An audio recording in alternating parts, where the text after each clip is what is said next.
Hey guys, how's it going? Welcome to my studio. This is Paint with Lovejoy. Thanks so much for joining me today. In this video, this is geared towards my first time and beginner painters, and we're gonna have a lot of fun painting this subject matter. So a few things that you're gonna see in the description box below. There is a link down there for a supply kit, and those are your basic supplies to get started painting at home, so grab what you need.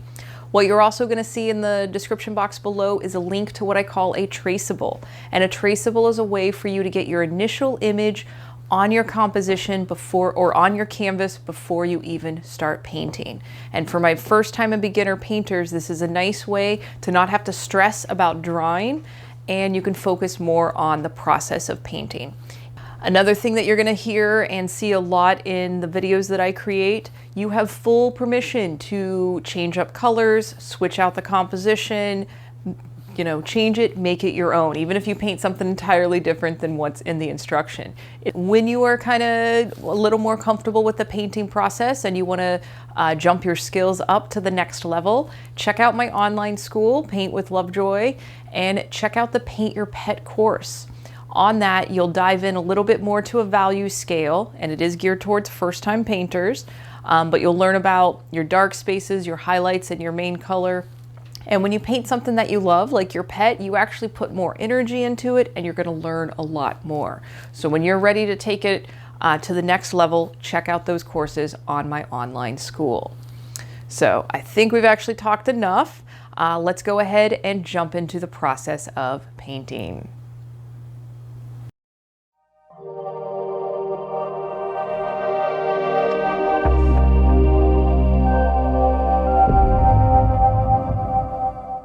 Hey guys, this is going to be another fun painting, so grab your supplies and head over to where you have your setup. And as always, make sure you take your progress photos. Now, once you have your traceable transferred to your canvas, you've got the option. You can go over it with a Sharpie marker or black paint like I have here, or just leave it as the traceable, totally your call. So we are starting off with light blue first. So we started with the white, add a touch of blue until you get to your light blue. And I am kind of holding the brush, what we consider the, I guess, knife side or skinny side. So I'm holding the brush and using these long kind of horizontal brush strokes. And for water, it just kind of helps to kind of indicate the ripples. So I'll be using that brush stroke quite a bit today. So as you are applying this, I want you to just observe the place where I put each of these colors and mimic that on your canvas to the best of your ability. Now here we've added a little bit more blue to our mixture to go to a medium blue. And your blue may be a little bit different than mine, but I want you to go 2 shades darker than what you have on your canvas. And you can see where I am overlapping some of the design. And because this little lotus flower has so many little points, it is easier if you overlap the design with the watercolors or your background color, and then we'll let it dry and we'll put the colors of the lotus flower on top of this. And that is one of the nice things about acrylic paint. You can layer it over and over. So again, going with a bit darker blue, just two or three shades darker than what you were just using, and going in and kind of filling up any space where there's canvas showing through for where our water actually is. And if you end up needing to clean up your lotus flower like I'm doing right here, I've taken a smaller brush, little bit of water, and kind of just using the water to pick up the blue pigment on the inside of the lotus flower. And this is something just to kind of play with, to where you can take away the paint compared to putting it on.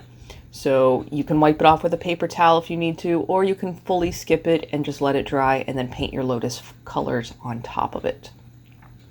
All right, so here going again with a bit darker blue for some more shading in our water. And if I do have any spaces where the canvas is showing through, I'm just making sure I go over those and fill in that texture. And you may notice that your 2 shades of blue might be blending a little bit and creating an in-between shade of blue. And if that's happening on yours, go right ahead and just kind of play with that and enjoy the blending process and kind of just playing with your paint. Now, if you are holding your breath, take a big inhale and just relax. You're doing a great job. And here you can see where I'm just taking the light blue and going back and again filling in any of the canvas texture, doing a little bit of blending, and doing all of this while the paint is wet.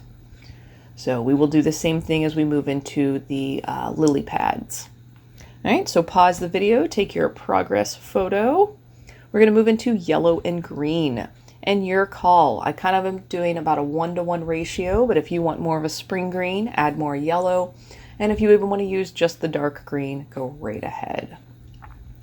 All right, so again, kind of filling in these lotus lily pads, and then we'll do our lotus flower colors.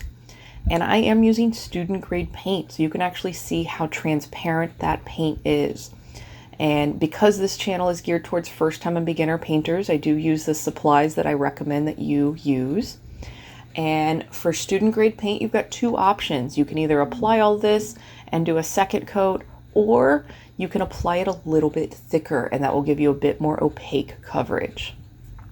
And even as I'm mixing the yellow and green, it is a slightly different shade each time I mix it. So don't stress about getting the exact same shade every time.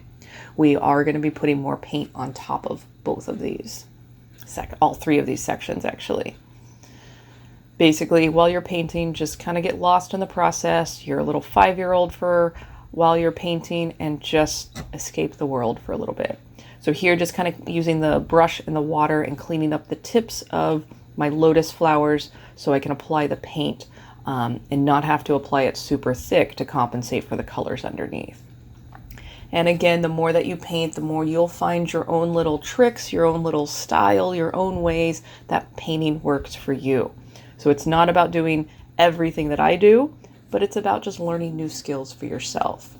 All right, so here you can see I've grabbed the direct green, basically going darker, and kind of impressionistic style where I'm blobbing it on here kind of thick and just kind of short, choppy brush strokes. So as we step away from the painting, these are going to have nice movement, very Van Gogh, Monet type style. All right, and again, if you're inclined to put this color somewhere I do not, go right ahead. And I'm going to clean that brush, and I'm going to go in for the direct yellow, and we're going to do the same thing. I will place it right on top of this, but because all the paint is wet, you will notice in some places it's more yellow. Some places when I apply it, it does mix with the color underneath and change. So again, just use this as a base formula and have fun as you are creating your painting. I do want you to trust your instincts if you feel like changing anything. Your instincts are pushing you in the direction you need to go for your creative efforts. All right, so pause the video, take a progress photo. And I do recommend letting your background and your paint fully dry before you move into your shades of pink. And as you make your pink, a tiny, tiny, tiny, tiny amount of red goes a long way to make a light pink. So I am using the small pointy brush, and I will be applying this paint rather thick. And using kind of medium pressure. When you're working with the pointy brush, playing with the pressure, light pressure is a skinnier line, more pressure is a little bit wider. So since these have nice tips, I start out with light pressure at the end and then a little bit more pressure as it comes towards the center. I am overlapping those black lines from the Traceable, and I want to make sure that I cover them. So that's also why I'm applying the paint rather thick. We are going to come in and we're going to repeat this formula for each one of the flowers on the painting. So we're laying our base pink in, then we're going to come in with a bit of a medium pink and then pure white. And we're just going to place it on top of the base colors, just like we did in the lily pads. And then we are going to come back and do more on the lily pads and more on the water. So we are getting you comfortable with applying your paint thicker today for this painting, as well as kind of an impressionistic style and just applying a few layers. And especially as you're doing this part, remember to breathe. If you are finding that your brush is shaky as you touch the canvas, again, take an exhale as your brush touches the canvas, and that will make it a little bit easier. All right, so I'm actually grabbing another small pointy brush. and keeping the other brush with the light pink on it since I've got a few flowers to do. And here, almost going with that medium pink and basically just placing it right on top of the light pink in different areas. If you think of each one of those petals coming off the flower, kind of the bottom part of the petal would be a little bit darker to create a shadow. So thinking about that might help as you're placing it. But again, this is kind of impressionistic style, so as long as it has a hint of shading, our brain is going to fill in the other details. So clean that brush really good. We're going to go in with white paint. Try to keep these more towards the tips of each of these little petals. And by creating 3 shades, the white is our highlight, the medium pink is our main color, or the light pink is our main color, and then the medium pink is our shadow. So by learning to create an object with 3 shades, this is how you create your value, and a very simplistic way to create value. So like I said earlier, we will repeat this formula for each one of the flowers. And we've got 3 flowers above the water, and then we have some reflecting of the flowers happening. So the video will speed up a little bit more for these sections. So pause the video as needed and take your time as you're doing this. You do not have to keep up with the pace of the video. I've sped up the video and edited it down, so do not keep up this pace. Go at your own style, or go at your own speed.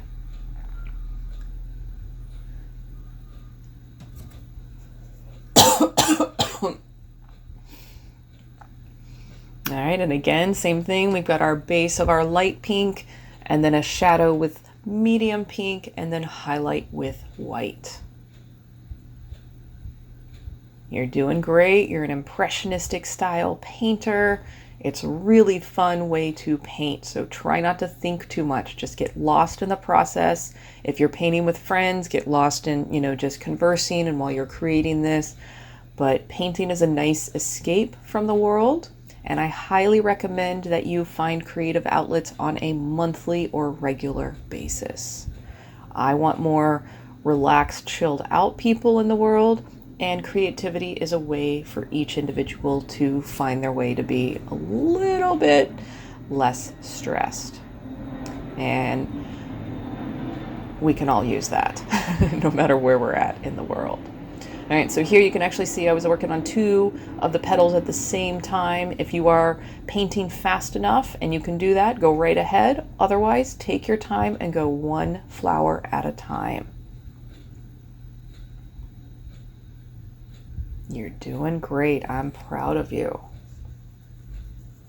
And no matter what you paint today, whether you change colors or paint exactly as the video goes along, please email me pictures of what you paint.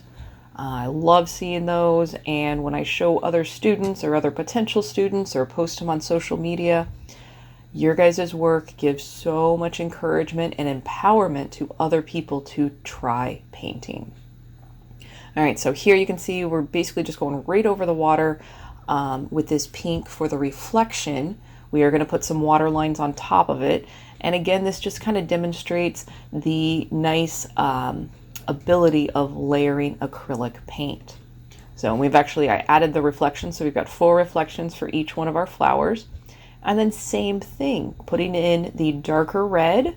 And again, just moving your brush in the opposite direction because it is the reflection. Any bit of blending or softening of those lines that you need to do. And then clean the brush again to add in those white little highlights at the tip. Now, because I'm shooting the video, I kept the painting in the exact same orientation, but if you need to flip the painting upside down because it's easier to make that brush stroke direction, go right ahead and adjust the canvas as you need to. All right, and pause the video, take another progress photo. We're going to move back into our yellow and green, and basically kind of putting a second layer on top of the lily pad for the places where we could still see some of the canvas showing through. And then also taking some of this reflecting, this color to reflect into the water. And again, just making these little dash marks. We're going to do this with blue and a couple other colors. So utilize your power of observation and the general place that this color is going in the water. You're doing great. And if you happen to put this green or something somewhere I don't put it, it is still going to look like part of the reflection and part of the painting, so don't freak out if you deviate from the path a little bit. All right, and then I want to go a little bit darker, so the blue and the green mixture works nice. You could also use green and black if you needed to. Your call, and possibly even green and purple, depending on what you have at home for your supplies. But this just gives us one more darker color on our lily pads, and we will do a few reflecting lines in the water with this as well.